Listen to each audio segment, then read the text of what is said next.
राज्य महिला आयोग के अध्यक्ष बबीता स्तन चौहान का आज मनोहर स्थित आंगनबाड़ी केंद्र पर भव्य स्वागत किया गया। इस अवसर पर स्थानीय जनप्रतिनिधियों, महिला कार्यकर्ताओं एवं ग्रामीणों की भारी संख्या में उपस्थिति रही। कार्यक्रम का उद्देश्य महिला सशक्तिकरण, मातृ शिशु स्वास्थ्य एवं पोषण के प्रति जागरूकता बढ़ाना। कार्यक्रम की मुख्य विशेषता गर्भवती महिलाओं की पारंपरिक गोद भराई रस्म रही, जिसके माध्यम से उन्हें उनके अस्वस्थ गर्भावस्था की कामना की गई है। हालांकि उल्लेखनीय रहा कि आमंत्रण के बावजूद अपेक्षित संख्या में गर्भवती महिलाओं की उपस्थिति नहीं हो सकी, जिससे कार्यक्रम की प्रभावशीलता पर कुछ हद तक असर पड़ा है। बावजूद इसके जो महिलाएं उपस्थित थी उन्हें पुष्टाहार किट प्रदान की गई है, जिसमें आवश्यक पोषण तत्वों से युक्त खाद्य सामग्री शामिल थी। इसके साथ ही उन्होंने दिल्ली रोड स्थित सर्किट हाउस में प्रेस वार्ता कर सरकार की योजनाओं को बताया और कहा कि अगर किसी भी महिला को किसी भी तरह की परेशानी है तो उसे संपर्क कर सकती है।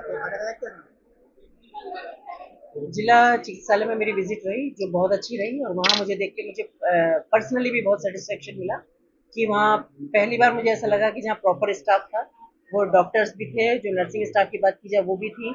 मैंने इवन वहाँ भी देखा जहाँ दवाइयाँ दी जाती हैं, वो भी प्रॉपर वहाँ दवाइयाँ सारी फ्री मिलती हैं। टेस्टिंग की बात आई तो वो भी सारी मशीनें और वहाँ सारी उपलब्ध थी, जो मैंने खुद जाके वहाँ उनकी लैब में जाके देखा। तो जिला अस्पताल से मैं संतुष्ट थी।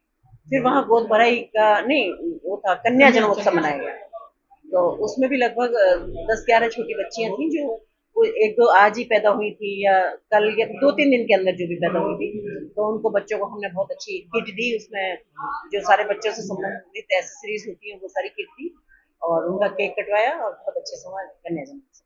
जी, आंगनबाड़ी केंद्र का दर्शन किया, उपरांत किया आपने? आंगनबाड़ी का जो मैंने किया अभी, वो भी मुझे बहुत अच्छा लगा। स्पेशली मैं आपके माध्यम से एक बात कहना चाहूंगी कि मैं वहां बल्कि कह के भी आई हूँ कि वहां जो मैंने बच्चे देखे वो बच्चे बड़े इंटेलिजेंट थे। वहां लगभग मेरे ख्याल से तो 70-80 बच्चे तो थे वहां।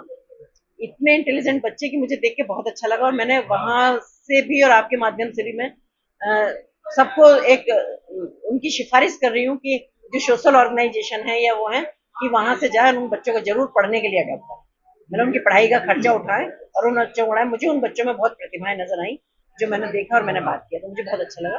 दूसरी तरफ वहीं हमारा एक गोद भराई का और अन्नप्राशन का भी कार्यक्रम, जिसमें हमने 7 महिलाओं की आज गोद भराई की और 5-6 बच्चों को हमने अन्नप्राशन कराया। तो उन बच्चों को भी हमने उनसे संबंधित किट दी। महिलाओं को वो देते हैं सारी फ्रूट्स और जितना भी आहार उसमें पौष्टिक वाला होता है, सारी सरकार की ओर से बेटी पढ़ाओ और बेटी बचाओ के लिए क्या मार्गदर्शन है, थोड़ा? हम सभी, सरकार भी और हम सब भी इस प्रचार को करते करते हम मतलब कितना करें हमें समझ में नहीं आती। देखिए, आपको ध्यान होगा कि जब माननीय प्रधानमंत्री जी ने शपथ ली थी तो उन्होंने एक स्लोगन दिया था, जो मेरे ख्याल से शायद सबसे पहला स्लोगन था उस सरकार का, कि बेटी बचाओ और बेटी पढ़ाओ। उससे पहले आपने देखा होगा कि बेटियों को पैदा ही नहीं होने देते थे।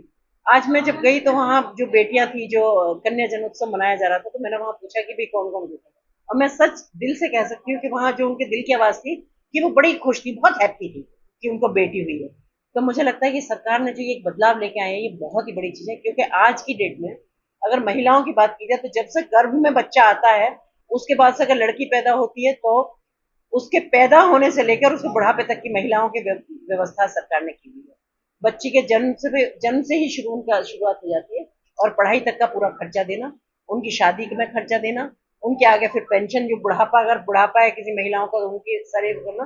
तो मुझे लगता है कि आज की डेट में, और अगर उत्तर प्रदेश की बात करूं, तो इसमें भी इम्प्रूवमेंट होने का जो कारण है, जो अब भ्रूण हत्याएं नहीं हो रही है लगभग, वो शायद ये भी है क्योंकि आज जो हमारे माननीय मुख्यमंत्री जी ने जो यहाँ सरकार है, जो सरकार काम कर रही है, स्पेशली जो नारी सशक्तिकरण की बात की जाए, वो केंद्र या राज्य सरकार की तरफ से, तो मुझे लगता है कि आज इतनी सुरक्षा का वातावरण है और महिलाओं के फेवर में आज इतना अच्छा वातावरण है कि अब लड़कियां पैदा होती तो उत्सव मनाए जाते हैं।